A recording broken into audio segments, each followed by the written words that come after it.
Bismillahirrahmanirrahim. This is our ninth lecture of Mechanics 2. Here we will study the rotational motion with constant angular acceleration. For this discussion, we will consider a rigid object like a compact disk. We can see in this diagram. This is a compact disk, and this is the axis of rotation around which this compact disk can rotate, and this rotation may be either clockwise or counterclockwise.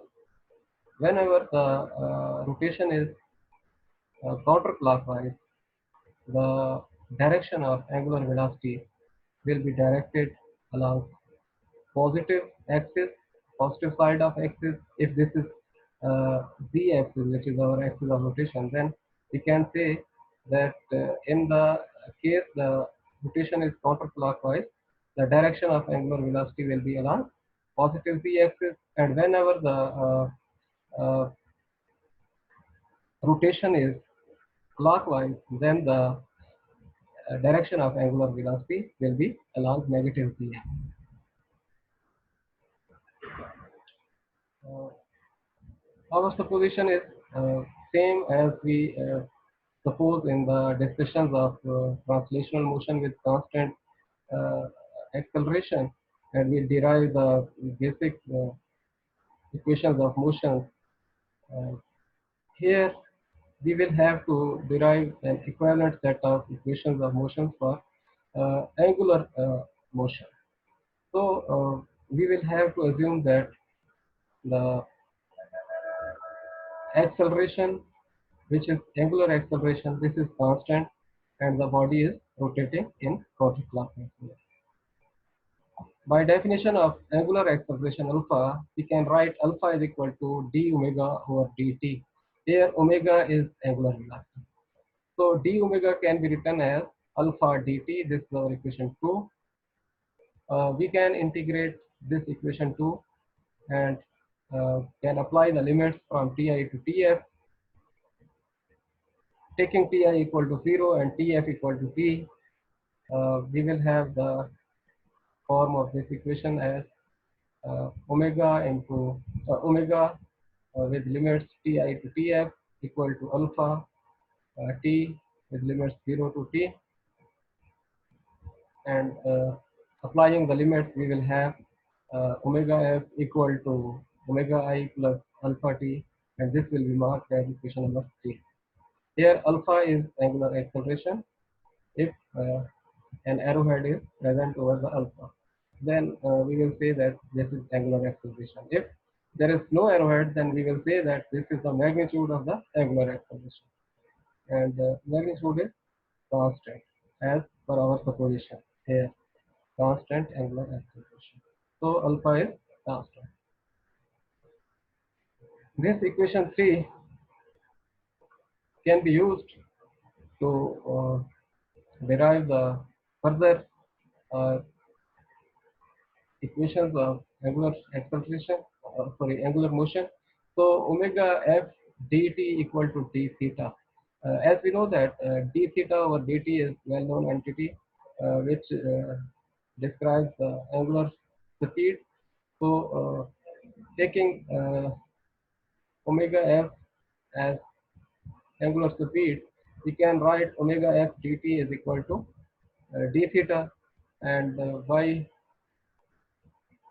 placing value of omega f from equation 3, this, by placing this value in equation 4, we will get new form of the equation omega I plus alpha t dt equal to d theta, and uh, by integrating and applying the limits from initial to final position, angular position, we will have omega I t plus alpha t square by 2 equal to theta f minus theta I, and rearranging this expression, we can have theta f equal to theta I plus omega I t plus half alpha t square. So we can see that this equation 3 is an equation analogous to first equation of motion in translational type of motion. Vf is equal to Vi plus At. Here we see that omega f is equal to omega I plus alpha t.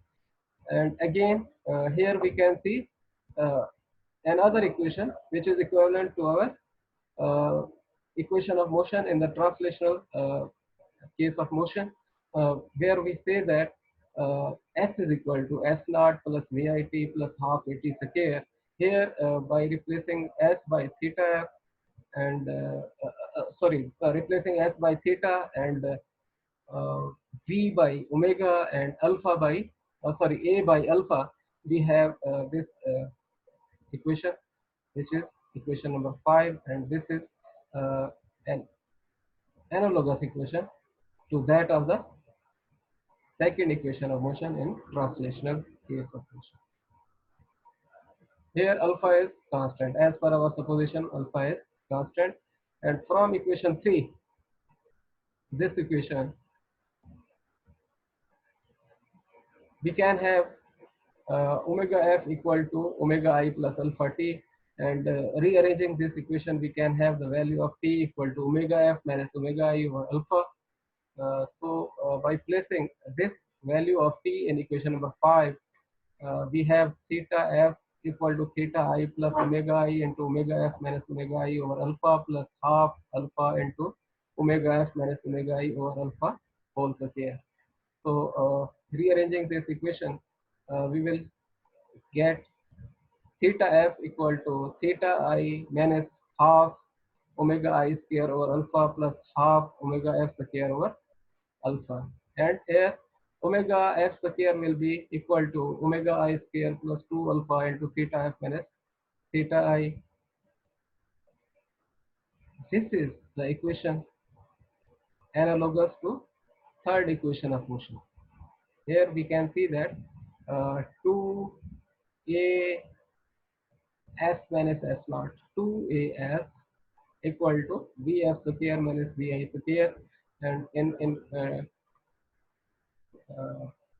rotational motion, we can see that Vf has been replaced by omega f, Vi has been replaced by omega I, and alpha has been replaced by A has been replaced by alpha, and theta has been replaced.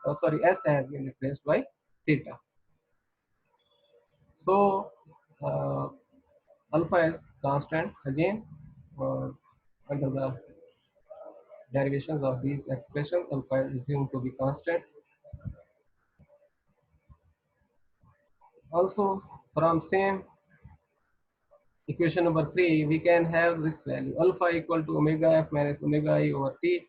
We can place this value of alpha in equation 5 and get this result. Theta f is equal to theta I plus omega I t plus half into omega f minus omega I over t into t square. And now theta f can be equated to theta I plus omega I t plus half into omega f minus omega I into t. And we can see that this is Vf minus Vi over 2. And this is another term which is omega it. Here, this omega it can be added to this half omega it. We will have half omega it with positive sign. So, rearranging this expression, we will have theta f equal to theta I plus half into omega I plus omega f into t, and this is our equation number 7.